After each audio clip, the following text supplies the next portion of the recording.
Hola a todas de nuevo. Hoy nos toca otra materia tocha, salud pública y epidemiología. Es una materia que tampoco tiene muchos adeptos y que además tiene bastantes puntos de memorización. Sin embargo, es una materia que no podemos pasar por alto.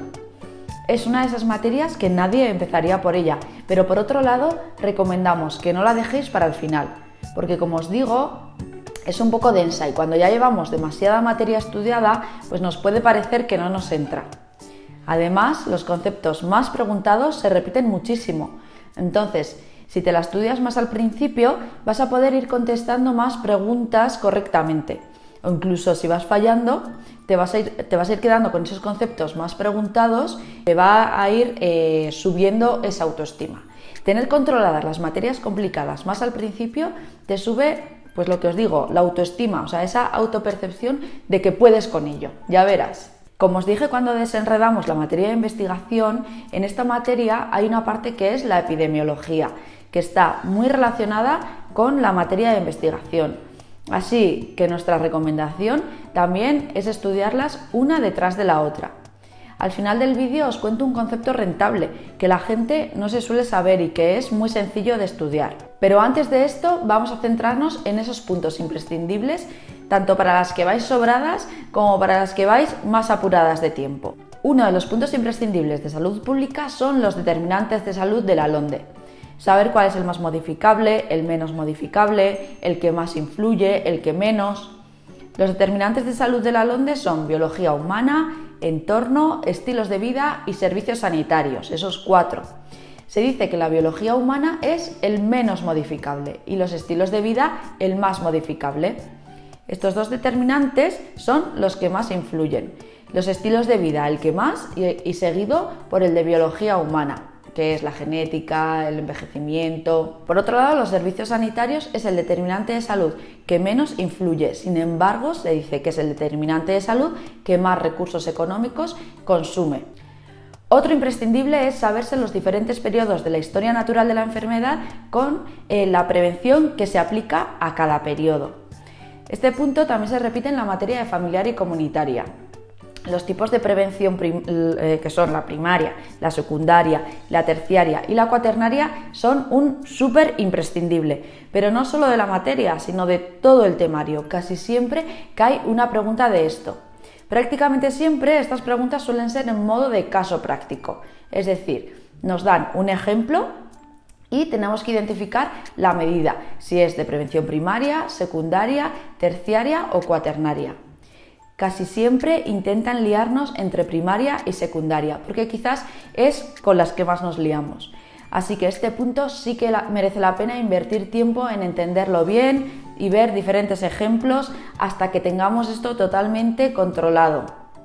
La sensibilidad, especificidad y valores predictivos también son muy preguntados. Estos conceptos es muy importante entenderlos bien. Como truco para aprendérselo, piensa qué es lo que evita la sensibilidad y qué es lo que evita la especificidad. La sensibilidad evita los falsos negativos y la especificidad evita los falsos positivos. Entendiendo qué es cada cosa y memorizando esto que os digo, puedes sacar muchas preguntas de este tema. Además, tienes que tener muy claro que la sensibilidad y la especificidad son características de la prueba y los valores predictivos, la probabilidad de que el resultado en un paciente está siendo el correcto. Es muy importante que entiendas bien estos conceptos, porque en este caso, por mucho que intentes memorizarlo, estas preguntas de test nos solemos liar. Entonces, es importante no tirar de memoria, sino entender y saber contestar esa pregunta entendiendo qué es lo que estamos contestando. Al inicio del vídeo os he comentado que esta materia tiene mucha labor de memorización. Pues esta gran labor está en la parte de demografía. Esto es porque en esta parte tenemos un montón de índices y tasas. Si tienes que priorizar, los índices más preguntados son los de mortalidad y los de fecundidad. Pero si vas con tiempo, yo te recomiendo que intentes aprendértelos pues casi todos. Es interesante entender la diferencia entre letalidad, mortalidad específica por causa y mortalidad específica por otros motivos.